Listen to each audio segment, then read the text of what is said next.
네, 시작하겠습니다.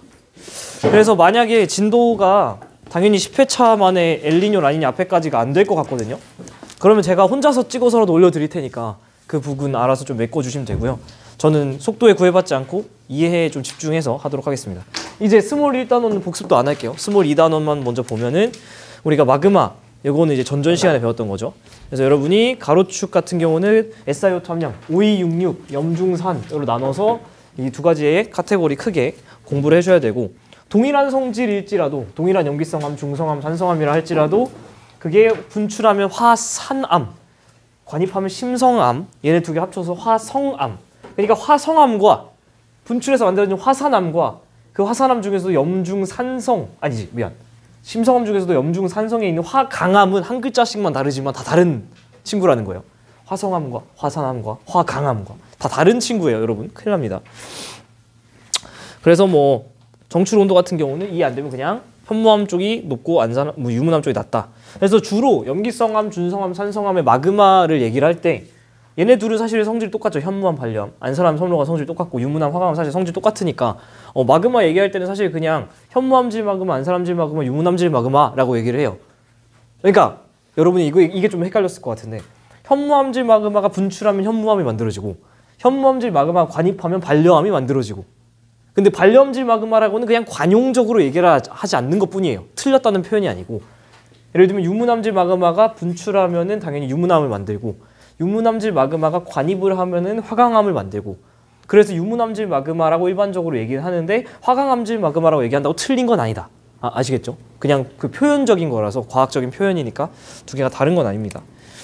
그래서 마그마 생성의 3대 원리 다시 한번 말씀드리면은 이 그림을 이제 잘 기억을 하셔야 되는데, 크게 세 가지가 있다 그랬죠. 첫 번째는 이걸로 볼게요. 이제 그 여러분이 실제로 마주하게 될 그래프. 첫 번째는 이 멘틀 쪽 먼저 요거 오른쪽에 있는 거 두 개 먼저 보시는 게 좋다. 순서는 제가 이거 1번으로 썼는데, 압력 감소에 의한 마그마 생성, 또 온도 상승에 의한 마그마 상성, 그리고 용융점 하강으로 의한 마그마 생성, 세 가지가 있는데, 천천히 보시면은 일단 그래프가 이거 하나짜리랑 이거 두 개짜리 나눠서 보는 게 좋은데, 이 두 개짜리는 깊이 0m 지표면에서 더 높은 온도에서 녹죠. 그러니까 정출 온도라는 관점에서 봤을 때 온도가 높은 거죠. 제가 영상을 항상 피드백을 하는데 이걸 옆에 써놓고 하면은 여러분이 훨씬 좋을 것 같더라고. SiO2 함량으로 봤을 때 이쪽에는 뭐죠? 무슨 암이죠? 염기성암, 중성암, 산성암 이렇게 있는 거고, 얘네들이 만약에 분출하면 화산암을 만들죠. 화산암. 그리고 관입하면은 심성암을 만들죠. 근데 염기성암에 드는 화산암은 뭐죠? 이름이? 현무암. 그리고 중성암은 안산암. 산성암은 유문암. 앞글자만 외워도 됩니다. 안 겹치니까. 심성암은 반려암, 섬로감, 그리고 반섬화, 화강암이죠. 그래서 보시면은 정출 온도는 어디가 높았죠? 이쪽이 높고 이쪽이 낮았지. 그러니까 이 그래프, 높은 그래프에서 시작하는 애랑 낮은 그래프에서 시작하는 애 중에 높은 쪽은 당연히 뭐다? 얘다. 현무암질 쪽. 혹은 반려암질을 얘기해도 되는데 그렇게 얘기를 안 하는 것뿐이다. 그래서 얘네들은 대표적으로 뭐를 구성하냐면 멘틀 물질을 구성하죠. 혹은 해양지각 같은 거. 해양지각도 구성을 합니다. 근데 일단은 멘틀 물질. 산성암 쪽은 뭐죠? 대륙지각을 구성합니다. 그래서 화강암질이죠. 대륙이. 이렇게 좀 정리를 해놓고 보면 좀 더 편해. 그래서 지금 이 그래프 두 개는 물이 포함되지 않은 물이 포함된 멘틀, 둘 다 멘틀이라는 동일한 친구기 때문에 지표면에선 동일한 온도에서 녹아야 되는 거예요. 1000을 기준으로 좀 더 높은 온도에. 괜찮지? 걔가 만약에 물이 포함되지 않으면 멘틀의 용융곡선이 이렇게 일자로 그려지는데, 여기 물이 만약에 포함되면 용융점이 낮아질 수 있어요. 불순물이 들어가면. 한강과 바다의 비율을 생각해보면 좋다 그랬습니다. 이렇게 그려지죠. 결국에는 그러니까 이 선과 일자선과 이 휘어져 있는 선과 만나면은 뭐가 만들어지는 거죠? 멘틀 물질이 녹는 그래프니까 현무암질 마그마가 만들어지는 거예요. 괜찮죠? 그래서 첫 번째, 이렇게 올라가는 거는 Y축이 감소하는, 즉 깊이 감소하는. 근데 깊이랑 압력은 거의 유사하게 사용하니까 압력 감소해서 올라가면 멘틀 물질 상승이지, 당연히. 왜? 멘틀이랑 그래프가 겹치니까. 그래서 멘틀 물질 상승에 의한 압력 감소로 마그마 생기는 거. 얘의 대표적인 예시가 두 개가 뭐였죠? 해령과 열점. 기억하셔야지. 해령과 열점. 그 다음에 이 CC''과 AA''이 동시에 작용하는 곳이 어디라 그랬죠? 섭입대, 베니오프대. 되게 복잡했잖아요. 거기서 어떻게 되는 거냐면은 이거 먼저죠. 물의 공급에 따른 멘틀 용융 온도가 원래 이 정도인데 걔가 이렇게 휘어져 있는 그래프로 하강한다. 그래서 내가 온도가 동일했었는데 분명히 이 이후로는 허들을 넘지 못했지만 허들 자체가 낮아져서 허들이 낮아져서 내가 지금 허들 오른쪽으로 넘어온 영역이 생기죠.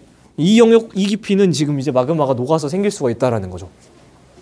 여기 같은 경우는 물이 포함된 멘틀의 용융곡선이라는 허들을 넘어간 지하 온도 분포기 때문에 녹을 수 있는데 어떻게 이런 일이 가능하냐? 이거 그림 여러분이 여러 번 그리면서 실제로 복습을 하셔야 되는데 고온 고압 상태의 해양 지각에 있던 함수광물이 OH라는 거를 뿜어낼 수 있어요. 그러면은 자연상에 있는 H+랑 합쳐지면서 물을 어디에 공급하는 거죠? 멘틀에. 그렇죠? 지각 아래 멘틀 영역에 공급하게 되는 거죠. 멘틀은 원래 뭐죠? 고체, 액체, 기체? 고체죠. 근데 얘가 들어가면서 원래 내가 갖고 있는 온도, 허들. 원래 내가 갖고 있는 온도, 허들. 넘을 수 있어요, 없어요? 없지. 근데 저렇게 물이 들어가는 순간 이 허들이, 오른손에 있는 이 허들이 어떻게 된다고요? 낮아진다고. 그럼 내가 갖고 있는 온도는 그대로인데 어떻게 되죠? 허들을 넘어버렸지. 그러면은 여기서 비로소 녹을 수가 있다는 거죠. 근데 뭐가 녹아요? 멘틀이 녹지. 그러니까 뭐가 만들어져요? 현무암질 마그마. 그러니까 현무암질 마그마인 멘틀의 용융곡선이랑 만나는 거죠. 그래서 여기서 이렇게 현무암질 마그마가 만들어져요. 여기서 만들어진 마그마는 고체였던 멘틀이 녹았으니까 뭐가 됐죠? 액체가 됐잖아요. 그럼 밀도가 어떻게 될까? 가벼워졌지, 작아졌지. 그러니까 어떻게 될까? 얘가 떠오르겠죠. 그래서 이 떠오른 현무암질 마그마가 어디 붙어요? 대륙지각이라는 뭐? 대륙지각이라는 유문암질, 화강암질 혹은 뭐 편한 대로 부르세요. 그 아래 달라붙어서 이 마그마가 얘를 데우겠죠. 그러면 데우니까 온도가 어떻게 돼요? 데우니까 온도가 올라가는데 왜 하필이면 이 AA''을 뭐 이런 데가 아니고 여기다 그랬냐면 얘가 온도가 높아져서 뭘 녹이냐면은 대륙지각을 녹이기 때문에 이 정출 온도가 낮은 이 화강암의 용융곡선에 닿는 지점에다 체크를 해줘야 된다는 거예요. 왜냐면은 화강암이 대륙지각을 구성하기 때문에. 그래서 얘를 굳이 이 휘어진 그래프에 그리면 안 되는 이유가 왜냐면 여기다가 이거를 똑같이 그린다 손 치면 여기다가 예를 들어서 이렇게 그린다고 치면은 얘는 무슨 그래프랑 만나는 거죠? 이 그래프죠. 이 그래프는 뭐죠? 멘틀이죠. 그러니까 사실은 온도 상승으로 멘틀이 녹는 상황을 설명하려면 여기를 그려야 되는데 지금 오른쪽 위에 있는 그림 보세요. 얘는 온도 상승으로 뭐가 녹아요? 대륙지각이 녹지 멘틀이 녹는 게 아니잖아요. 그러니까 이 그래프 아까 그 그래프에서 오씨 맞춰야 돼? 맞출 수가 없네. 어떻게 해야 돼? 네, 화강암이 녹는 거기 때문에 저기서는 얘를 그래프를 여기다가 그려줘야 되지 아래다가 그려주면 안 된다. 됐죠? 그냥 복습입니다. 복습. 여러분이 잘 찬찬히 보면서 좀 공부를 하셨으면 좋겠고요. 여러 가지 판의 경계 13군데를 지금 다시 보면 시간이 너무 촉박할 것 같은데 마지막에 제가 하지 않았던 얘기가 하나가 뭐냐면 이 보존형 경계의 대표적인 예시가 어디냐면 13번이라고 체크한 샌안드레아스. 샌안드레아스 혹시 들어본 사람? 어디서 들어봤어요 이거 혹시? 옛날에 영화 있지 않았어요? 막 드웨인 존스 빡빡이 아저씨가 나와가지고 막 지진 막 나가지고 헬기 타고 다니고 그거 완전 그 미국 영화잖아요. 블록버스터 영화. 그 미국 앞바다에 여기에 이제 보시면은 이런 식으로 어긋나는 세상에서 제일 유명한 변환단층 보존형 경계가 있어요. 그래서 보존 경계 문제 나오면 보통 여기가 많이 나오고 또 해령과 해령 사이에 막 이렇게 지금 변환단층이 발견될 수 있다는 거 우리가 알고 있죠. 사실은 여기서 사실 자체보다도 보존형 경계에서 중요한 건 우리가 앞에서 배웠던 요 내용입니다. 요 내용 잘 한번 또 복습을 해주시면 좋겠습니다. 됐죠? 그래서 복습 요 정도까지 하고 오늘은 퇴저감. 여러분 퇴저감 가기 전에 또 박수 한번 칩시다. 20%가 끝났어요. 10단원 중에 벌써 20%가 끝났습니다. 퇴저감은 미리 말씀드리는데 암기 파티입니다. 열심히 외우고 까먹으면 또 보고 까먹으면 또 보고. 자, 퇴저감 가겠습니다. 우리가 기본적으로 지금 1단원 지질학, 지구물리학, 고체지구라고 배우는 걸 배우고 있는데 지각, 멘틀, 외핵, 내핵으로 구성되어 있고 그 지각은 또 돌덩이들인 암석으로 구성되어 있고 암석은 사실은 광물이라는 암은 보통 암석, 석으로 끝나면 광물. 사실 약간의 디테일이 있지만 그 광물은 다시 또 원소로 쪼개지는 뭐 이러한 큰 그림이 있습니다. 그 중에 우리가 1단원에서 배우고 온 게 뭐죠? 이 화성암이었죠. 2단원은 여기로 가는 거예요. 퇴저감. 마지막은 변성함인데 변성함은 지원에서 배운다 안 배운다? 아 디테일하게 안 배운다. 괜찮다. 퇴적이라는 거는 쉽게 말하면은 쌓을적, 퇴쌓을적 진짜 말 그대로 쌓여가지고 어떤 물질들이 만들어지는 거죠. 그러다 보니까 쌓인 어떤 선이 보이겠죠. 그 선이 뭐게? 층 모양으로 돼 있다 해서 층리라고 얘기를 해요. 우리가 화성함에서 디테일하게 배우진 않았지만 이제 곧 배울 텐데 거기서 전리라는 거 배웠던 거 기억날 거예요. 주상전리, 판상전리. 그런 것들은 화성함의 특징이고 지문이라 생각해도 돼요. 층리가 보이네? 그럼 걔는 뭐게? 퇴적함. 전리가 보이네? 그럼 걔는 화성함이네? 염리라는 게 보이네? 그러면 뭐 변성함이네? 근데 염리 뭐 이런 거는 지원에서 변성함 안 배우기 때문에 안 배웁니다. 확실한 거는 층리가 보이면 퇴적함이다. 그러면 약간 이거는 논외긴 한데 알고 계셔야 되긴 하거든요. 화석이 제일 잘 보이는 거는 화성함일까 퇴적함일까 변성함일까요? 당연히 퇴적함이에요. 왜냐면은 화성함 마그마인데 화석 있어도 다 녹일 텐데 변성이라는 건 높은 열과 압력일 텐데 화석이 보존되기가 좀 힘들겠죠. 그래서 그 여러분이 좋아하는 그런 화석들 여러분 좋아하죠? 화석 열심히 외우는 거 걔는 이 퇴적함 파트에서 배우는 이유가 그렇다. 이 퇴적함이 만들어지는 과정을 속성작용이라고 해요. 이거는 그냥 외워주시면 돼. 속성작용이라는 어려운 말을 쓰는데 이을속, 이룰성 그러니까 이어서 이루어낸 어떤 돌덩이를 만드는 과정을 속성작용이라고 어렵게 한자를 쓰는데 모든 퇴적함은 속성작용을 거칩니다. 다시 뭐라고? 모든 퇴적함은 속성작용을 거쳐. 그러니까 이따가 배울 건데 퇴적함 여러 가지 종류를 선생님이 A 퇴적함은 퇴적함이긴 한데 얘 속성작용해요? 네 하죠. B 퇴적함 얘 속성작용해요? 해요. 왜냐하면 속성작용은 모든 퇴적함이라면 당연히 거쳐야 될 과정이에요. 그러니까 우리가 음식을 만들려면 뭘 해야 되죠? 요리를 해야 되잖아요. 그럼 어떤 음식을 갖다 주고서 이건 요리한 거예요 안 한 거예요? 그럼 뭐라 그래?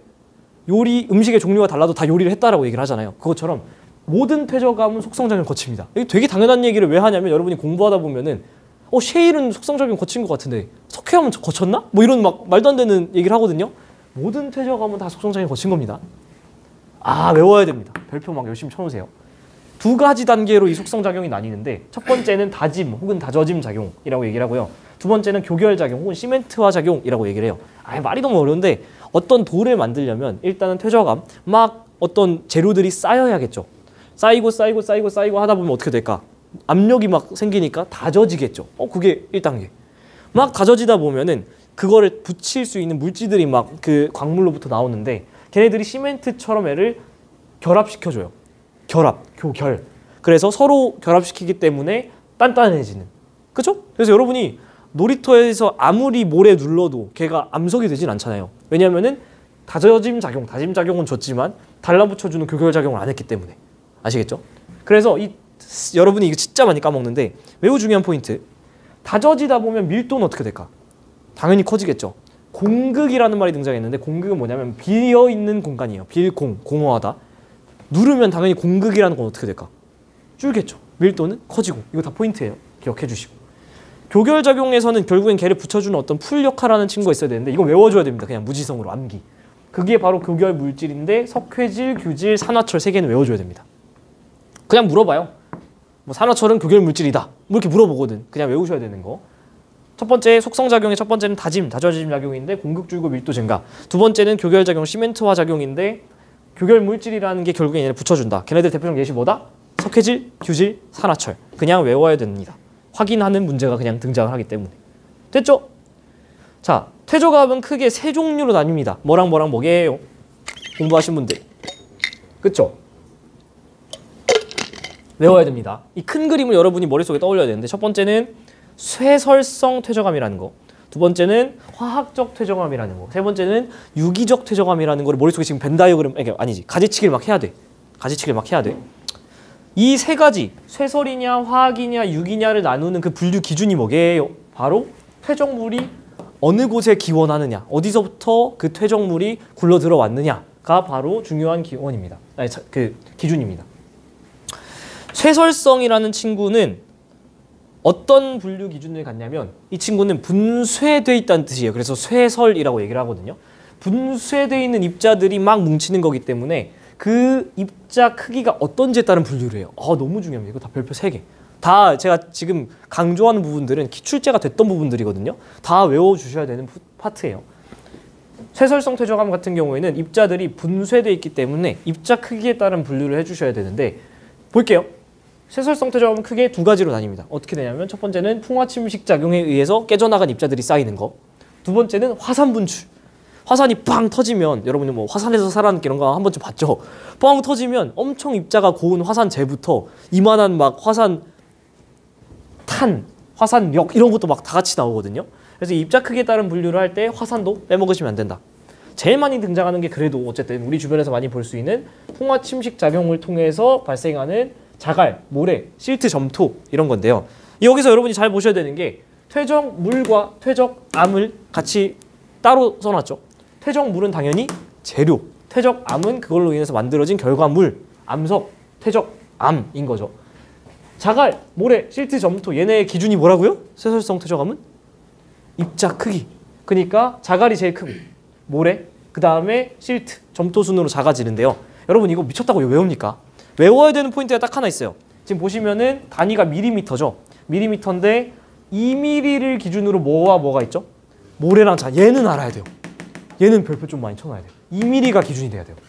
2mm보다 크면은 자갈이라 그러고요. 2mm보다 작으면 모래라고 해요. 물론 모래는 16분의 1mm보다 크지만 이 16분의 1까지는 제가 볼 때는 기억할 필요는 아직은 없는 것 같고 모래, 자갈의 경계가 2mm라는 거. 그래서 모래가 여기부터 갑시다.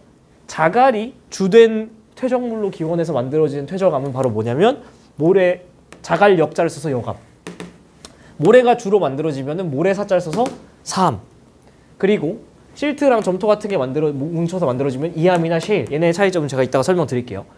이가 진흙 니자를 써요. 진흙 이, 니 혹은 이 진흙 이가 들어간 사자성 혹시 아시는 분? 우리 국어 공부 열심히 하셔야 될 텐데. 이전 투구 혹시 들어본 적 있어요? 이전 투구가 무슨 뜻이냐면 진흙탕 위에 개싸움이라는 뜻이에요. 진흙탕 위에 개싸움. 한마디로 내가 뭐 똥이 무서워서 피하냐 더러워서 피하지 그런 거예요. 똑같이 싸우면 똑같은 놈 되니까 똑같이 진흙 묻으니까 그러기 싫어. 그런 얘기할 때 보통 에휴 이전 투구하네 난 안 낄란다 이런 표현이 있거든요. 진흙이. 화산 분출하게 되면 마찬가지로 입자가 큰 화산탄, 화산암계라던가 조금 작은 화산역이라던가 더 작은 화산재가 있는데 여기서도 중요한 분류 기준이 2mm예요. 이거보다 큰 건 모르셔도 되는데 여기 별표 쳐놓은 화산재가 최소한 2mm보다 작다 정도는 아셔야 돼요. 오케이? 그래서 뭐 얘가 큰 게 뭐 집괴암, 뭐 화상력을 라필리 응해암 저도 뭐 잘 모릅니다. 근데 2mm보다 작아서 만들어지는 응해암은 꼭 하셔야 돼요. 그래서 여감, 사암, 이암셰일 그리고 응해암 정도는 꼭 기억을 해주셔야 되고 걔네들의 분류 기준은 입자 크기에 따른 분류이자 이 2mm가 아주 중요한 기준으로 작용하고 있다. 쇠설성 퇴적암 끝! 내용이 어렵지 않고 그냥 되게 외워야 되겠구나라는 생각이 들죠. 그렇게 공부하시면 됩니다. 두 번째는 이 화학적 퇴적암과 유기적 퇴적암인데요. 화학적 퇴적암, 화학이라고 하면 여러분이 뭐 아시겠지만 뭐 어떤 화학식이 등장을 해야겠죠. 그래서 화학식 크게 세 가지 외워주시면 됩니다. CaCO3, SiO2, NaCl. 선생님 저 물지라서 화학 공부 안 했는데요. 화포자인데요. 라고 해도 미안한데 이 정도는 외워야 됩니다. 탄산 칼슘과 규소 덩어리죠. 규산염. 그리고 나트륨, 칼슘, 칼륨, 염화 나트륨. 얘 뭐죠? 소금. 그래서 얘네들이 바로 각각 이름이 어떻게 되냐면은 CaCO3는 그 유명한 석회암의 화학식이고요. SiO2는 처트라는 친구의 화학식이고요. NaCl은 소금 이럴 순 없고요. 암염이라는 친구입니다. 아시겠죠? 이것들은 원래는 얘네들이 물에 들어가면 화학 좀 하시는 분들이 알 텐데 Ca2 플러스랑 CO3 2 마이너스로 존재를 이렇게 이온으로 존재를 하죠. 걔네들이 이온으로 물에 녹아 있다가 증발하면서 침전작용을 통해 이제 화학적 퇴적암이 되는 거예요. 그래서 여기 있는 침전작용에 의한 게 바로 화학적 퇴적암이라는 거 꼭 기억해 주시고 마지막이 이 유기적 퇴적암입니다. 유기라는 거는 무슨 뜻이죠? 생명체. 그래서 어떤 생명체의 유해라던가 뼈다구, 골격 같은 게 퇴적되는데 여기서 애초에 내가 석회질 생물체라면 산호나 유공충 같은 마찬가지로 석회암을 만들고요. 규질 생물체라면 예를 들면 방산충 잘 몰라도 됩니다. 어쨌든 처트나 규조토를 만들 수 있고요. 식물이 죽어가지고 쌓이면은 석탄이 될 수 있습니다. 그 유명한 석탄. 여기서 딱 봐도 기출되는 포인트가 주로 어디일까요? 그치, 석회암이랑 처트라는 동일한 암석인데 걔가 기원이 어땠나에 따라서 침전 과정을 거쳤으면 뭐가 되는 거죠? 화학적 퇴적암인 거고 석회질 생물체나 규질 생물체의 유골이라면 유기적 퇴적암이 될 수 있는 거예요. 그래서 같은 암석이지만 석회암과 처트가 다른 기원일 수 있다는 거 요거 좀 많이 체크를 해놓으셔야 됩니다. 괜찮죠? 주로 이제 이게 기출에서 작년에 등장해서 많이들 질문하셨던 포인트인데 이 암염이라는 친구는 아시다시피 염전에서 우리가 증발시켜가지고 소금 만들잖아요. 그거랑 비슷한 환경에서 만들어지거든요. 굉장히 건조한 환경에서 해수가 증발될 때. 그래서 요거를 증발암이라는 표현을 써가지고 출제가 된 적도 있다. 뭐 어렵진 않죠. 계속 말씀드리지만 내용이 많고 어려운 건 아닙니다. 또 많이 질문했던 게 뭐냐면은 그래서 선생님 아까 이암이랑 셰일이 얘네들이 재료라고 했는데 얘네 둘은 뭐가 다르나요? 라고 질문하시는데 굳이 말씀드리면 영어로는 이암, 진흙이기 때문에 머드스톤이라고 얘기를 하고 셰일은 셰일을 그냥 번역한 거예요. 둘의 차이점은 셰일은 층리가 있고 이암은 층리가 없어요. 뭐 그냥 그렇구나 질문 나오니까. 아까 위에서 또 어떤 질문이 또 나오냐면은 선생님 그러면은 둘 다 그 규질 생물체로 만들어지는데 그럼 셔트랑 규조토는 뭐가 달라요? 라고 물어보셔서 또 정리를 해드렸습니다. 셔트는 한번 읽어보세요. 그냥 멈춰놓고 매우 작은 석영의 알갱이로 된 치밀하고 단단한 퇴적암. 규조토는 규조의 일종의 퇴적암. 이건 중요합니다. 석회암과 석탄이 그냥 무지성으로 쌓이는 게 아니고 얘네가 쌓이는 되게 특정한 환경이 있어서 이 지역에 석회암이 있네? 그럼 얘는 옛날에 어땠겠다를 알 수 있어요. 그게 뭐냐면은 얘는 따뜻한 바다에서 퇴적되기 때문에 이 지역에 석회암이 있잖아요. 그럼 걔는 여기 옛날에 따뜻한 바다였구나. 해성층, 바다에서 생성된 층이구나를 바로 알 수 있어요. 같은 맥락에서 석탄 아까 뭐가 쌓인다 그랬죠? 식물체가 쌓였다 했잖아요. 그러니까 석탄이 발견된다는 건 옛날에 그 지역은 최소한 땅덩어리였구나. 그치? 바닷물 속에 있으면 식물체가 살 수가 없잖아요. 그 막 많이 나무들 같은 게 있을 수 없잖아. 그래서 이 석탄이 많이 발견되는 거는 우리가 뒤쪽에서 배울 건데 그 고생대 양치 생물이 대거로 쌓인, 그래서 이름이 심지어 석탄기인, 고생대가 감오실대 석패잖아요. 그 석탄기가 왜 그러냐면은 그때 이 고생대 양치 식물이 대거로 매립돼서 이 친구들이 엄청 발견되는 시기가 바로 석탄기라 그래요. 그래서 뭐라고요? 석회암이 발견된 그 지역은 옛날에 어땠다? 따뜻한 바다였다. 야씨. 석탄이 발견되면 걔는 뭐다? 최소한 걔는 육지였다. 뭐 이런 걸 알아낼 수 있다는 거를 오지훈 쌤이 작년에 설명을 해주셨던 기억이 납니다. 자, 퇴적암의 종류 3가지 했고요. 퇴적 환경에서 나오는 4가지 퇴적 구조가 있는데요. 이거는 여러분이 딱 보면은 바로바로 튀어나와야 돼요. 사층리, 점이층리, 연은 건열. 얘네들은 우리가 어떤 게 퇴적된다면 층리가 보인다 그랬잖아요. 근데 그냥 층리만 일자로 쫙 있는 게 아니라 되게 특이한 구조들이 막 발견이 되는 거야. 그게 바로 특이한 구조 4가지인 퇴적 구조 4가지인데 얘네들이 하는 역할 자체는 뭐냐면 굉장히 특이한 환경에서 이러한 모양을 만들어내는 4가지 구조가 있어요. 그래서 방금 제가 약간 석회암이랑 석탄으로 설명드렸던 것처럼 이런 구조가 나오면 얘는 옛날에 어땠겠는데를 뽑아낼 수 있는 아주 중요한 4가지가 있습니다. 얘를 아는 게 왜 중요하냐면 봐봐요 여러분.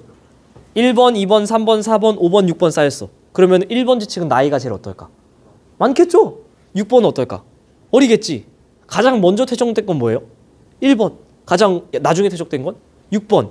이거 당연한 얘기죠. 근데 약간의 과장을 더하면 어느 지역은 6번, 5번, 4번, 3번, 2번, 1번처럼 확 뒤집어진 지형도 있어요. 즉 이걸 뭐라 그러냐면 뒤집혔다.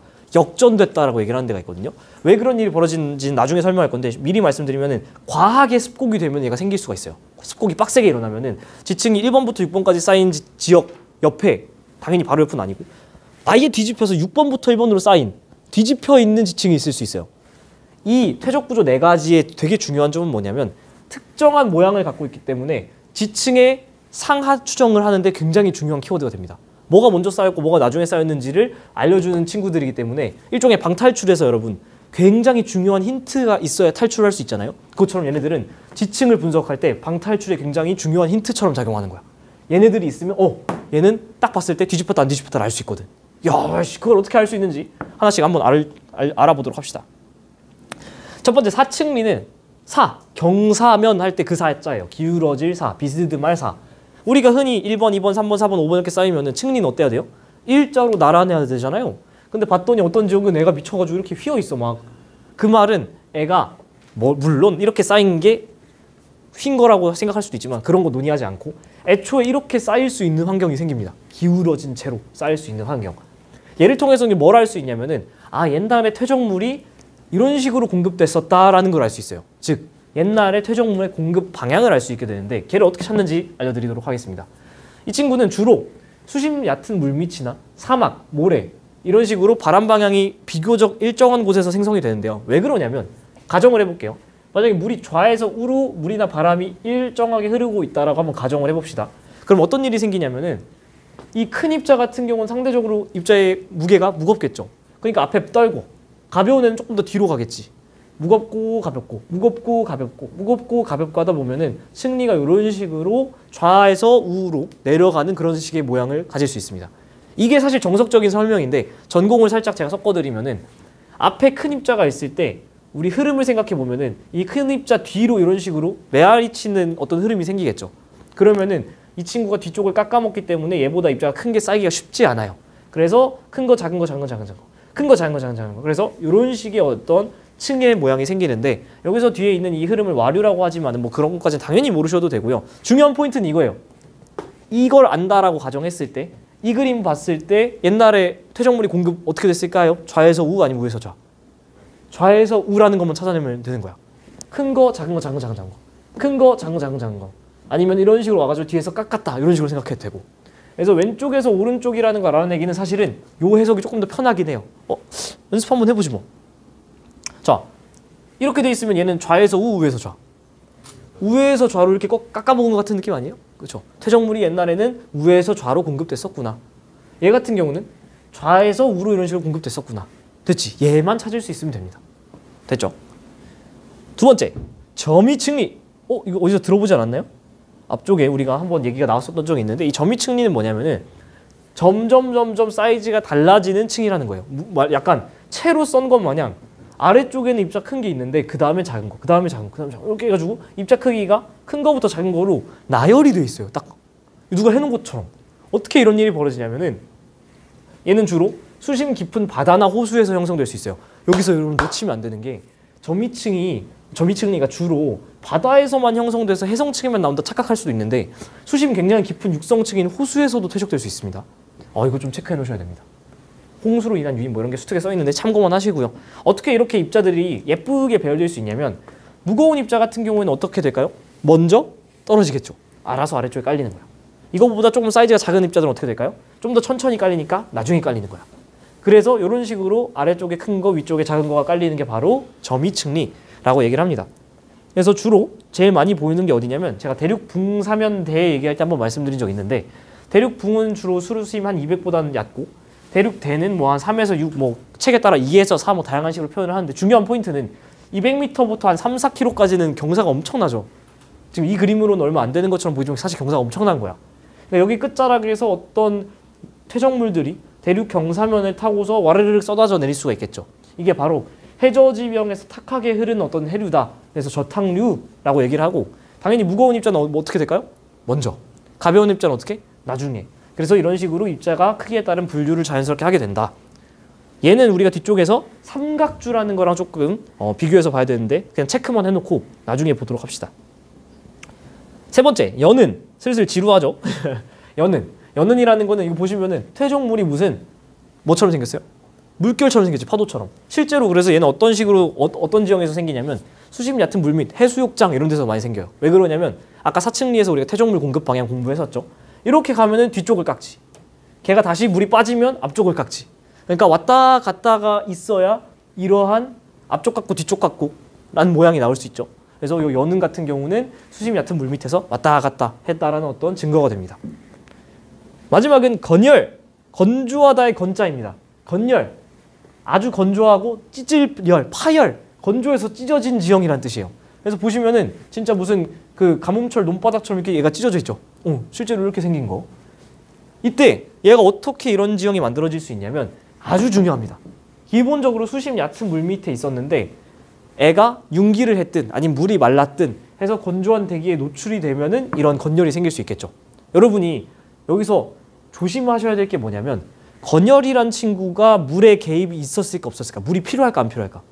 물이 필요 없을 것 같잖아요. 왜냐면 마른 거니까. 근데 잘 생각해 보시면은 여러분의 피부가 겨울철에 갈라지고 입술이 찢어지는 이유는 우리가 수분을 갖고 있기 때문이에요. 물이 아예 없잖아요. 그러면은 사막의 모래처럼 바스라집니다. 그치? 바스라지지 찢어지지 않아요. 건열은 너무 중요한 포인트인데 얘도 물에 개입이 있어요. 물에 젖은 적이 있는 놈이 찢어질 수 있는 거지. 요거 옛날 고기출인데 그래도 나 다시 등장할 수도 있으니까 좀 체크를 해놓도록 합시다. 가뭄철 논바닥처럼 갈라졌다라는 거. 그러면 이 모양을 보면 햇빛이 어디 있었다는 거죠? 위에 있었다는 거지. 분명히 우리가 지금 이 퇴적 환경이라는 거는 어떤 거를 지시해 준다 했었죠? 퇴적 구조라는 건? 지층이 뒤집혔냐 안 뒤집혔냐도 알려준다 했었잖아요. 그걸 어떻게 알게 되냐면 예시를 들려드릴게요. 연은이나 건열 우리가 배운 대로면 이렇게 생겼는데 애가 어떤 지역을 갔더니 이렇게 뒤집혀 있어. 연은. 혹은 건열이 이렇게 뒤집혀 있어. 그럼 이건 뭘까요? 태양이 아래서 지리고 연은이 물결이 아래서 다니고 뭐 이런 걸까요? 아니지. 뭐라고 생각해야 될까요? 이렇게 생겼던 지층이 모종의 이유로 뒤집혔구나. 이렇게 해서 알아낼 수 있다는 거예요. 우리가 어떤 지역에 갔더니 건열이 이렇게 뒤집혀 있는 곳이 있거든요. 그러면은 태양이 아래에서 달군 게 아니고 원래 이렇게 생겼었던 지층인데 애가 모종의 이유로, 그 모종의 이유는 이제 연구로 찾아야겠죠. 이렇게 뒤집혀 있다라는 걸 알 수 있다는 거지. 아, 이 지역은 굉장히 격동적인 어떤 지질 활동을 받았겠구나를 유추할 수 있다는 거죠. 알겠죠? 이런 식으로 써먹는 겁니다. 이 그 퇴적 구조 네 가지는. 여기서 중요한 포인트, 요거 별표 좀 쳐고 꼭 외워주셨으면 좋겠는데, 이 사층리, 점이층리, 연은, 건열 네 가지의 그 퇴적 구조가 있는데, 여감이라는 거에서는 이 사층리랑 첫 번째 거, 연은 세 번째 거, 건열 네 번째 거가 발견되기 어렵다라는 걸 꼭 외워주셔야 됩니다. 여감이 뭐였죠 아까? 다시. 야, 여감이 뭐야? 여감이 뭐였어? 암석 중에, 퇴적 암 중에 기원에 따라서 쇠설성 화학적 유기적 되는데, 쇠설성 중에, 쇠설은 또 풍화침식이랑 화산은 아닌데 그 풍화침식 중에 퇴적물은 자갈, 모래 여러 가지 있는데 자갈, 역자 이거예요. 여러분이 복습할 때 그 특정한 돌덩이를 이런 식으로 찾아 들어갈 수 있는지를 계속 확인을 해야 돼요. 계속 꺼냈을 수 있는지. 이 여감은 주로 입자 크기가 얼마나 클까요? 2mm보단 크겠지. 자갈은 2mm보다 큰 애들을 통칭하니까. 2mm보다 커서 엄청 큰 애들이 많이 있으면 거기서 이런 어떤 휘어져 있는 모양이나 이러한 어떤 물결의 디테일한 모양이나 이런 갈라진 어떤 디테일한 모양이 등장하기가 쉬울까 어려울까? 어렵다라는 거죠. 그래서 여감에서는 다시 한번 강조드리지만 사층리나 연은, 건열은 좀 발견되기 어렵고요. 당연히 이 점이층리는 발견이 될 수 있습니다. 보통 자갈이 아래 깔리긴 마련이니까요. 여기서 우리가 문제 풀 때 너무 당연한 거라서 제가 작년에 설명 안 해드렸던 게 여러분이 많이 모른다라는 걸 깨닫고 제가 또 반성을 많이 했었는데요. 층리와 층리면을 꼭 아셔야 됩니다. 지금 이거 3D죠? 애들이 찹찹찹찹찹찹 쌓이는데 요 선, 요게 바로 이제 층리가 되겠지. 그쵸? 층리면은 뭐냐면 여기 위를 싹 드러났을 때 이 위에서 아래를 본 요게 층리면이에요. 아시겠죠? 층리면에 수직하게 본다는 건 그럼 무슨 뜻일까요? 층리면에 수직하게 본다는 건 내가 위에서 봤다는 뜻이에요. 아시겠죠? 층리면을 보고 있다. 그런 건 내가 위에서 보고 있다는 거고요. 층리를 보고 있다는 건 옆에서 보고 있다는 뜻입니다. 이거 모르면 또 이제 문제 풀 때 어려운 게 있어요. 자, 그래서 한번 보여드릴게요. 실제로 사층리 보시면은 와우, 규모가 엄청나죠? 요게 사람인데 지금 휘어져 있는 거 보니까 얘는 퇴적물의 공급 방향이 어땠을까요? 높은 확률로 아마 좌에서 우였지 않을까요? 그죠? 좌에서 우였을 뭐 애매한 것 같긴 한데 요거 때문에 얘가 너무 명확해서 좌에서 우로 이렇게 공급이 됐을 것 같습니다. 점이층리 뭐 큰 것도 많이 있지만은 확실히 저기 아래쪽에 좀 입자가 크고 위쪽에 좀 입자가 작은, 얘는 지금 100원짜리 사이즈인데 그렇게 규모가 크진 않은 거죠. 점이층리. 와우. 연은 이렇게 볼 수도 있습니다. 오며 가며 얕은 물 밑에서. 건열. 자, 지금 카드 크기가 여기 있는데 보면 막 갈라져 있죠. 얘는 지금 그러니까 층리를 본 걸까요? 층리면의 모습을 본 걸까요? 층리면의 모습을 본 거죠. 위에서. 아시겠죠? 무슨 말 하는지. 자, 퇴적 환경 가겠습니다. 퇴적 환경. 굉장히 뭐가 내용이 많죠. 미안한데 여기는 여러분이 진짜 공부를 많이 열심히 하셔야 돼요. 자, 퇴적 환경.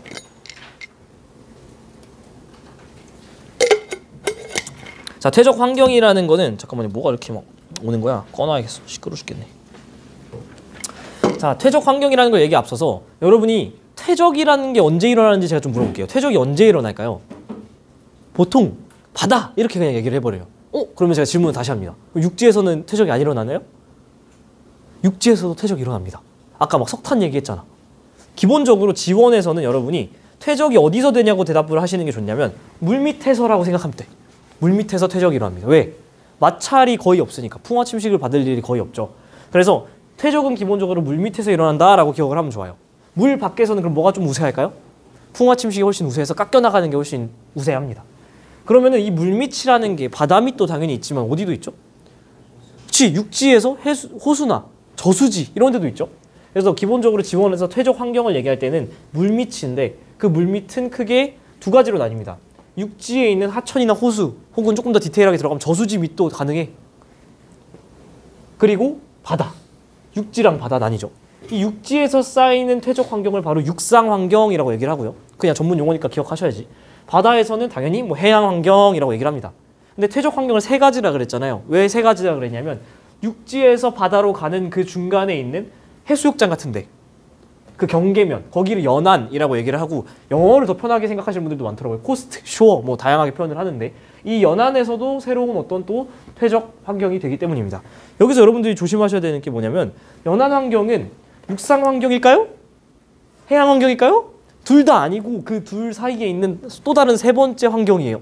이거는 육상도 아니고 해양도 아니고 별개로 여러분이 경계로서 공부를 하셔야 되는 거니까 조심 하셔야 됩니다. 제가 여기 설명드릴 때는 상류부터 높은 곳, 상류부터 슉 해서 하류까지 밀고 내려오는 어떤 스토리라인을 구상해서 설명을 보통 해드리는데요. 자, 다시 한번 큰 그림 좀 그려드리도록 하겠습니다. 첫 번째는 육상 환경, 여기까지. 끝에는 당연히 해양 환경. 그리고 그 가운데가 뭐라고요? 연안 환경. 됐지? 각각의 디테일 가도록 하겠습니다. 자, 육상 환경은 아주 중요하게 등장하는 게 어떤 거냐면 보통 이 선상지라는 개념이 등장을 합니다. 이 육상 환경 같은 경우는 뭐 당연히 아시겠지만은 물 밑에서 퇴적이 일어난다 했잖아요. 근데 육상은 당연히 대부분 물보다 바깥에 있죠. 그러니까 주로 침식이 일어나요. 하지만은 지대가 좀 낮은 지역에 물이 고여있거나 이러면은 퇴적이 많이 될 수 있고, 그리고 주로 쇠설성 퇴적암이 많이 생길 수밖에 없는 게 풍화 침식으로 너무 입자들이 많이 분쇄되어 있기 때문에 육상 환경은 주로 쇠설성 퇴적암이 많이 생깁니다. 가볼게요. 스토리. 상류를 이렇게 가다 보면은 산 끝자락이라든가 이럴 때 갑자기 경사가 확 생기면서 막 이렇게 물을 뿌려버리는 곳이 있어요. 물만 있는 게 아니라 당연히 걔가 끌고 가던 어떤 퇴적물들도 있겠죠. 실제 사진 보여드리면은 이런 식으로 갑자기 경사가 있어가지고 막 이렇게 퇴적물과 함께 쏟아져 버리는 이런 공간이 생겨요. 이거 보시면은 애가 부채꼴 모양으로 생겼죠. 그래서 이 부채꼴 선자를 써서 여기를 선상지라고 얘기를 합니다. 여러분, 부채꼴 선자 여러분 여름철에 항상 쓰는 게 있습니다. 바로 뭐죠? 선풍기. 선풍기의 날개가 부채꼴처럼 생겼잖아요. 그래서 얘가 퇴적물을 부채꼴처럼 막 내뱉는 이 지역이 바로 선상지입니다. 제가 아까 얘를 그 앞에서 여기 삼각주라는 곳과 같이 비교해서 봐야 된다라는 얘기를 했었는데 아이고 렉 걸렸다. 어디 갔어? 여기죠. 그래서 이 선상질은 아까 앞에서 말씀드렸던 이 삼각주랑 비교돼서 출제되는 게 단골이에요. 뭐 이 지역이 나오면 사실 그거 말고 낼 게 없어요. 선상지랑 삼각주의 비교. 이 선상지 먼저 보여드리면은 애가 막 어떤 입자를 뱉어내기 때문에 이 친구는 굉장히 기본적으로 이건 나중에 하자. 일단 기본적으로 선상지는 퇴적 환경이 당연히 어디에 들어갈까요? 육상 환경. 이건 괜찮지? 일단 이거 먼저 하고 넘어가도록 하죠. 이 육상 환경의 디테일을 좀 더 설명해 드리면은 사실은 물 밑에서 말고 사막이나 빙하에서 퇴적될 수도 있어요. 이건 디테일이니까 좀 들리는 분들만 들으시면 좋은데 사막에서는 물밑이 아님에도 불구하고 바람 때문에 사층리 같은 게 생길 수도 있고요. 또 빙하에서는 우리가 여감들이 막 쌓일 수가 있어요. 모난 자갈이나 모래나 점토 때문에. 어떻게 그게 가능하냐? 사막 같은 경우는 최근에 히트쳤던 영화가 듄이죠.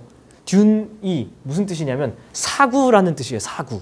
사구라는 뜻인데 그 사구 자체가 지구광 용어입니다.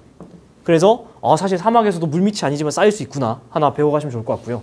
빙하는 우리가 앞에서 배웠죠. 베게너의 증거, 빙하 증거하면서 빙퇴석, 빙하에서 퇴적된 돌이 있기 때문에 충분히 빙하로부터 뭔가 퇴적이 가능하다라는 것은 우리가 예상을 할 수 있습니다. 두 번째는 바로 뭐냐면은 중간 단계인 이 연안 환경에 대한 디테일 가보도록 할게요.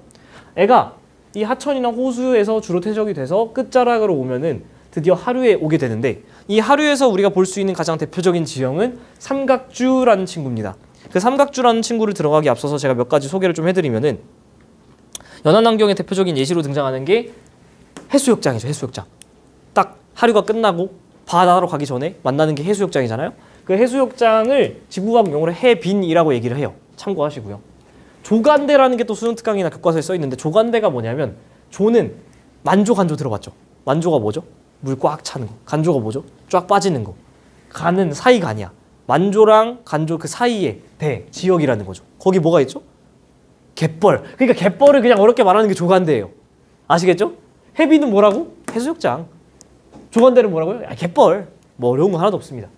또 이 연안 환경에서 생길 수 있는 게 뭐 사주, 석호 이런 게 교과서나 수능특강에 써 있는데 걔가 뭐냐면 특정 지형에서 육지가 이런 식으로 들어가고 이렇게 육지가 먹어 들어간 그런 지형이 있을 수도 있겠죠. 바다가 만약에 바다가 있고 육지가 이렇게 있는데 거기에 해류가 이렇게 흘러갈 때 생길 수 있는 지형이거든요. 얘를 이해하기 위해서는 이런 배경식이 좀 필요한데 만약에 파도가 다이렉트로 육지를 때리면 어떻게 될까요? 여기는 주로 깎여 나가는 침식이 되겠죠. 근데 바닷물이 이런 식으로 흘러가면은 자기가 들고 가던 퇴적물 옆에다가 버리고 가요. 끌고 가는 게 힘드니까. 그래서 비껴치기를 하면 주로 퇴적이 생기는데 육지가 이런 식으로 안으로 들어간 이걸 만이라고 할까요? 고지라고 할까요? 만이라고 합니다. 튀어나온 걸 고지라고 해요. 왜냐면 고은 튀어나왔잖아요. 네, 그쵸? 고은 튀어나왔고 만은 들어갔잖아요. 저 뭐 아무 말도 안 했습니다. 네. 그래서 들어가 있는 만이 있고 거기에 이런 식으로 해류가 형성되면 여기에 딱 퇴적물을 쌓거든요.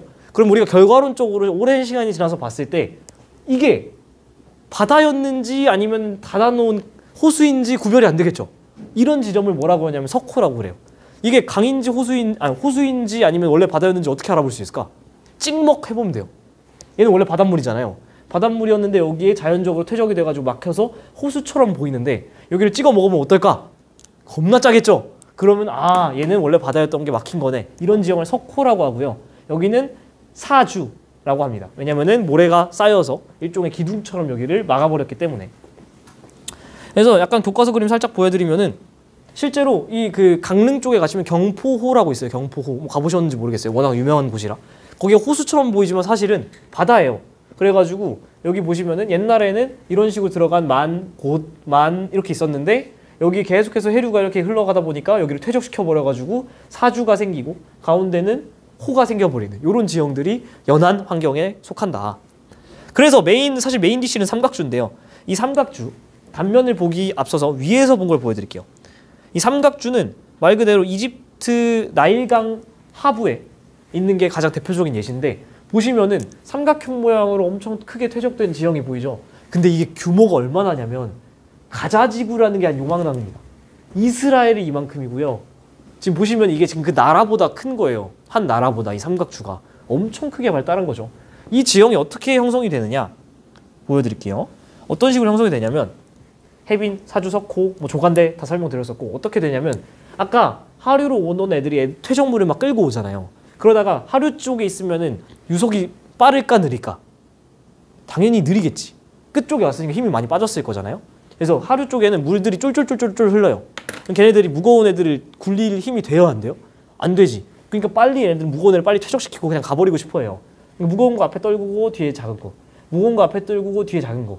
앞에 떨구고 작은 거. 이런 식으로 이제 쌓아놓거든요. 그런 식으로 애가 영역을 조금씩 넓혀 가다 보면은 이렇게 거대한 삼각형 모양의 지형을 만들 수 있는 거예요. 요게 삼각주.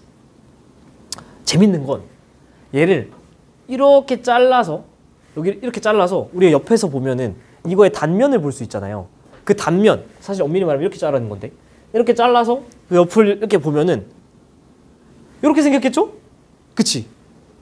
아, 골 때리는 게 봐봐요. 이 그림을 직접 그려보시면 알 텐데 이렇게 잘라서 이 옆을 싹 보면은 아래쪽에는 무슨 입자가 있죠? 작은 입자. 위쪽에 뭐가 있죠? 큰 입자. 그러니까 우리가 이 부분만 만약에 본다 가정을 하면은 점이층리가 뒤집혀 있잖아요? 그러니까 얘를 뭐라고 착각할 수 있는 거죠? 오씨 뭐야 여기 역전된 거 아니야? 라고 생각할 수도 있는 거지. 왜냐하면 아까 우리가 점이층리 같은 경우에는 어떻다 그랬죠? 무거운 게 아래쪽에 즉 큰 거, 작은 게 위쪽에 작은 거. 그러니까 사실 원래대로 쌓이면 이렇게인데 제가 여기 vs 삼각주 해놨죠. 삼각주라는 곳은 어떻게 돼 있냐면은 무거운 거 앞에 가벼운 거 뒤에, 무거운 거 앞에 가벼운 거 뒤에. 그래서 결과적으로 이 단면만 봤을 땐 작은 거 아래 위에 큰 거, 점이층리가 뒤집혀져 있는 모양이 등장합니다. 그래서 얘를 보고서는 역전됐다고 착각할 수도 있어요. 그럼 이거 어떻게 합니까? 그것만 보고서 과학자들이 분석하지 않죠. 다른 그 많은 것들을 또 이것저것 분석을 해가지고 결국엔 여기가 삼각주인지 아니면 역전된 건지를 분석하곤 합니다. 됐죠? 그래서 삼각주에서는 이런 역점이 층리 구조가 등장할 수 있다. 꼭 하나 체크해 주시면 좋겠습니다. 마지막 해양환경, 해양환경은 워낙 퇴적이 많이 되니까 그냥 간단하게 대륙붕, 대륙사면, 대륙대 이런 용어만 좀 알고 계시면 될 것 같고요. 대륙붕은 보통 수심이 200m보다 작은 거, 얕은 지형을 대륙붕이라고 하는데 제가 하나 여러분 꼭 기억해야 될 배경 지식 미리 지금 얹어드리면 우리나라가 이렇게 있으면 여러분이 보는 관점에서 이쪽은 무슨 바다죠? 서해. 서해는 황해라고 얘기합니다. 여기는 뭐죠? 남해. 이쪽은 뭐죠? 동해. 서해안 놀러 가면 알 텐데 굉장히 내가 10시 그 갯벌이 겁나 길어가지고 막 많이 걸어가야지 물에 들어갈 수도 있을 때도 있고 막 그렇죠. 동해 같은 경우는 바로 앞에 그냥 물이 있어요. 서해는 내가 쫙 걸어가가지고 물에 겨우겨우 들어간다 치더라도 막 앞으로 가도 해수면이 별로 빠르게 안 올라가. 그쵸? 동해는 그에 비해서 동해는 금방금방 들어가면 금방금방 올라가서 얼마 못 들어가요. 그쵸? 이 정도 배경 지식을 알고서 하나만 말씀드리면 대륙 붕이라는 건 수심 200m보다 낮은 건데 왜 서해는 그런 일이 벌어지냐면 서해는 전체가 대륙 붕이에요. 엄청 수심이 얕고 완만해서 내가 많이 수평거리를 걸어가야 수직거리가 깊어져요. 황해의 평균 수심은 약 44m밖에 안 됩니다. 그래서 다 대륙붕이에요. 엄청 얕다라는 거 미리 알고 있으면 좋습니다.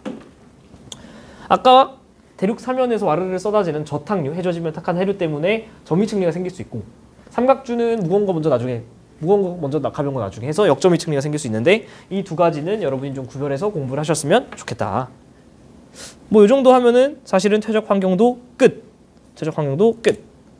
이제 지질 구조 네 가지를 할 텐데 슬슬 힘들죠? 많이 힘들 것 같은데 지질 구조 소개까지만 하고 오늘 수업 마무리하도록 하겠습니다. 딱 이 페이지까지 하고 지질 구조라는 건 뭐냐면 한 번쯤 들어봤을 뭐 단층이라던가 습곡이라던가 이런 친구들 있죠? 그리고 앞에서 우리가 화성암 공부할 때 배웠던 전리, 주상전리, 판상전리 이런 얘기인데 자 천천히 하나씩 보죠. 단층이라는 거는 단절됐다. 층층. 그러니까 지층이 이렇게 있는데 걔가 끊어졌다라는 거예요. 끊어졌다라는. 영어로는 사실은 얘는 fault라고 그래요. fault가 뭐죠? It's not my fault. It's your fault. 막 이러잖아요. 너 잘못이다. 왜 잘못이라는 표현을 썼냐면은 애들이 지층 분석을 하는데 1번, 2번, 3번, 4번, 5번 이렇게 올라가야 되는데 분석을 해보니까 애가 끊어져 있으면 그 데이터가 막 어그러져 있을 거잖아요. 1번, 2번 가다 갑자기 3번 가야 되는데 뭐 다시 1번이 등장할 수도 있고 이렇잖아요. 이게 막 틀어지면. 그래서 여기 좀 이상한데? 그래서 fault라는 표현을 씁니다. 단층은 크게 두 가지가 아니에요. 세 가지가 있어요. 정단층, 역단층 이거 까먹으면 안 돼요. 주양이동 단층. 변환단층에서 나왔던 주양이동 단층. 정말 이거는 모르면 큰일 납니다. 정단층이라는 건 뭐냐면은 이 지층이 이렇게 있잖아요.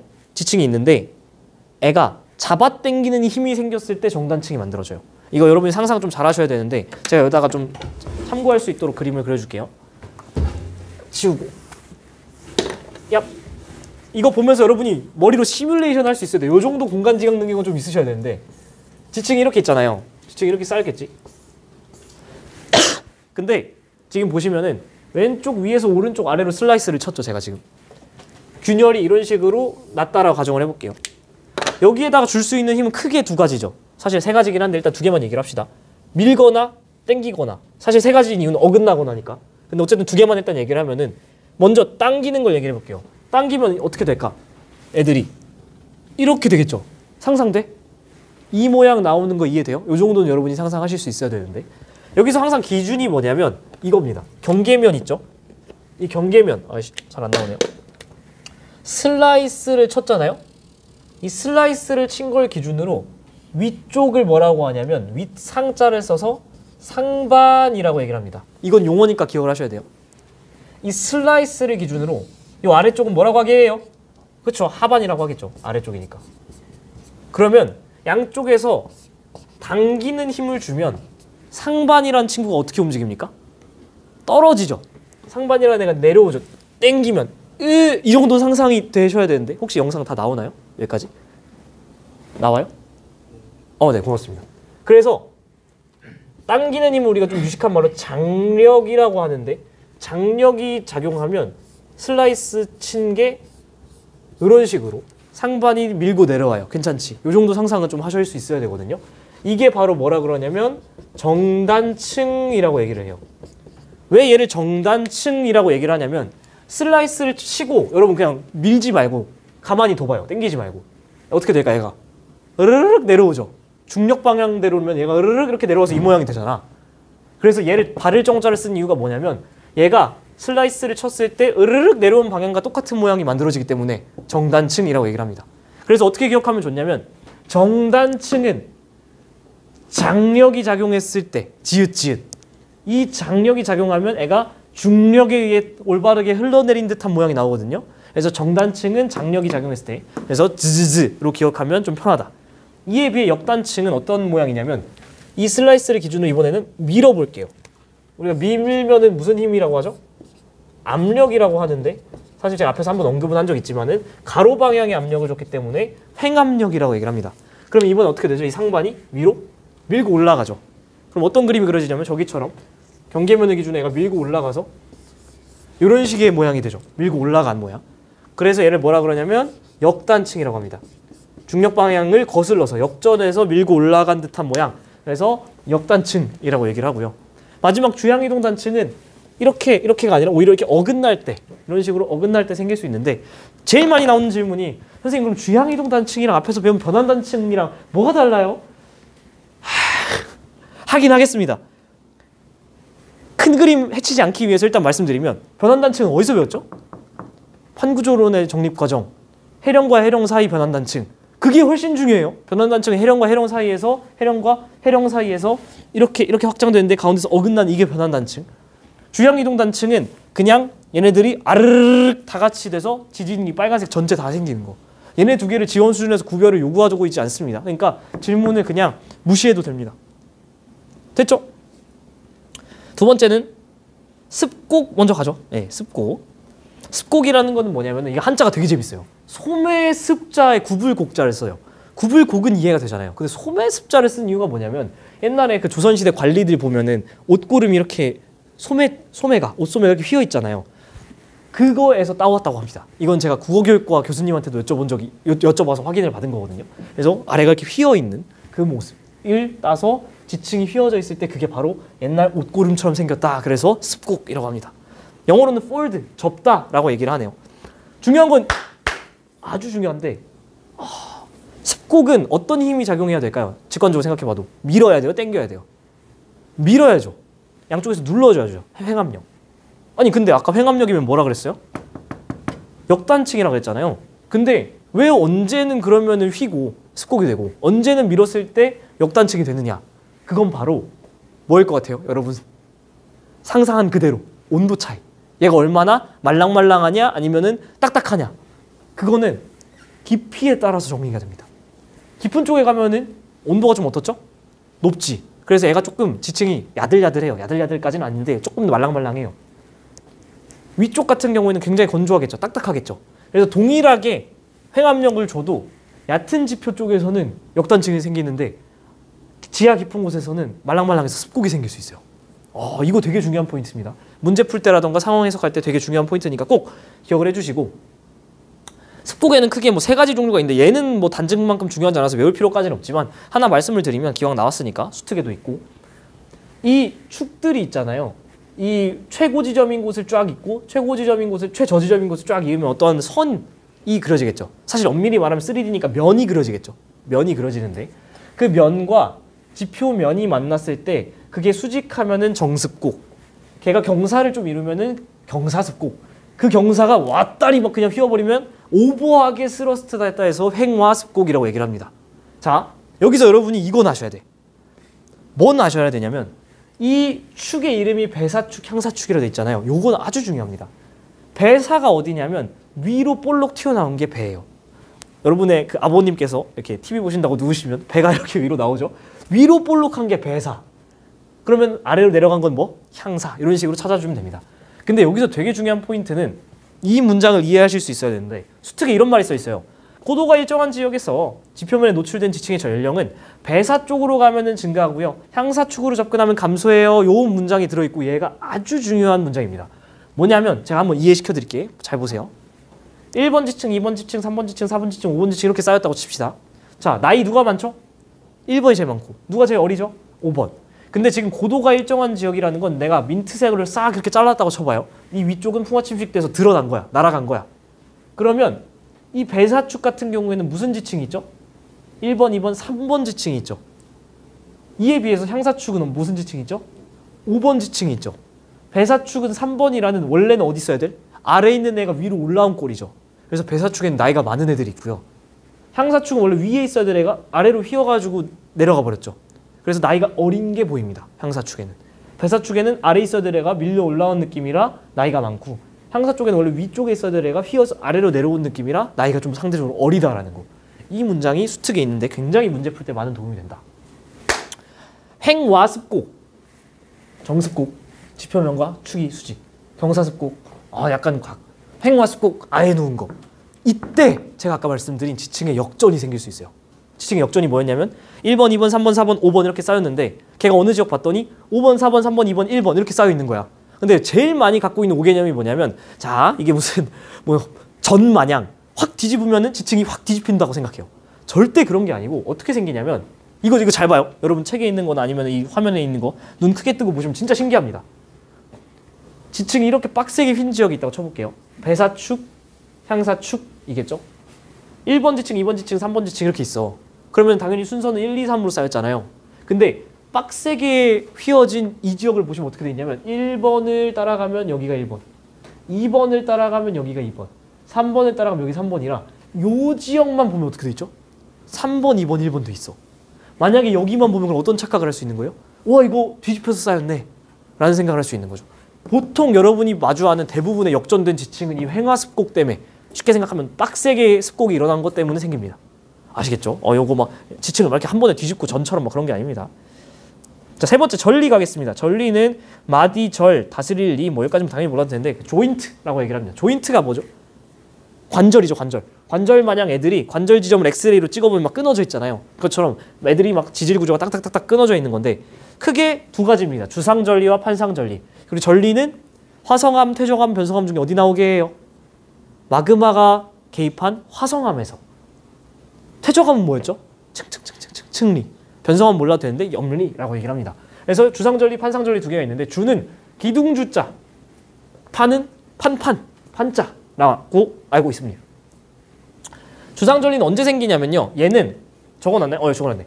화산암에서 생깁니다. 별표 500개. 급격한 냉각과 수축으로 인해서 화산암에서 생깁니다. 화산암 뭐였었죠? 아까 지웠는데. 현무암, 안산암, 유문암 다 생길 수 있어요. 여러분이 주상전리 한 번쯤 본 적 있죠? 이 그림. 보통 주상전리 하면 무슨 색깔이 떠올라요? 시꺼먼 게 떠오르죠. 그래서 현무암질 주상전리만 이다 착각하는데 밝은 색인 유문암질 주상전리도 있습니다. 이거 진짜 조심해야 돼요. 큰일 나요. 기출입니다. 이에 비해서 판상전리는 생성 원리가 상부 압력 감소에 의해서 위쪽이 드러나면서 살이 트는 거라고 했었죠. 그래서 애초에 만들어질 땐 깊은 곳에 있어야 돼요. 심성암이어야 돼. 그러니까 반려암, 점록암, 화가암. 디테일을 조금만 볼게요. 주상전리 같은 경우는 기본적으로 만들어진 메커니즘이 어떻게 되냐면, 애들이 빠르게 식어야 돼요. 빠르게 식어서 애들이 팍 마그마가 나왔을 때 바로 그 모양으로 팍 식으면 주상 그 기둥 모양으로 됐잖아요. 그죠? 팍 이렇게. 그래서 실제로 애들이 단면도예요. 그러니까 이렇게 지하에서 이렇게 분출될 때 팍 이렇게 되면은 애들이 여러 가지 가시돋친 모양으로 기둥처럼 팍 나오겠죠. 근데 그렇게 나와서 쫙 식은 다음에 외부 지역이 상대적으로 풍화 침식이 약해서 사라지면 서 있는 애들만 보이는 거야.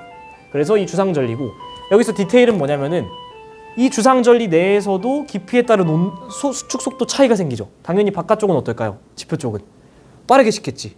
안에 쪽은 좀 덜 식겠지. 그래서 이쪽이 지표면은 이게 단면으로 잘라서 보면은 이쪽이 훨씬 더 이렇게 다 빠르게 수축해 있는 모습을 알 수 있어요. 이런 거 다 기출 자료입니다. 이에 비해서 빨리 끝내드릴게요. 판상전리는 언제 만들어진다고요? 상부 압력 감소. 어떤 암석에서 만들어진다고요? 관입한 심성암에서. 그래서 기본적으로 관입을 해서 여기서까지만 들어가. 그럼 그 위에는 사실은 어떤 지층이 있었다는 거잖아요.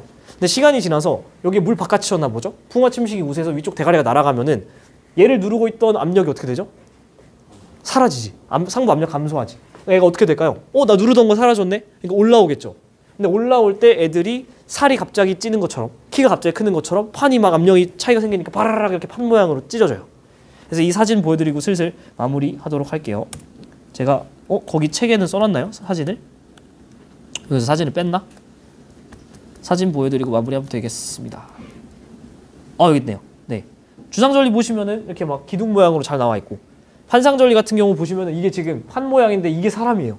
엄청 작죠? 그러니까 이 판상전리가 엄청 큰 구조라는 걸 알 수 있습니다. 이 그림이 뭐냐면은 얘가 기둥 모양인데 이게 좀 밝죠, 얘에 비해서. 얘가 유문암질 주상전리예요. 그러니까 여러분이 주상전리 하면은 뭐에서 만들어진다고요? 화산암이라고. 급격한 냉각. 밝은 주상절리도 있을 수 있어요. 환상절리 어디서 만들어진다고요? 심성암. 그러니까 어두운 환상절리도 있을 수 있어요. 이거를 조금 여러분들이 까먹지 말고 꼭 공부하셨으면 좋겠다. 다음 시간부터 정합에서 시작하도록 하겠습니다. 고생하셨습니다.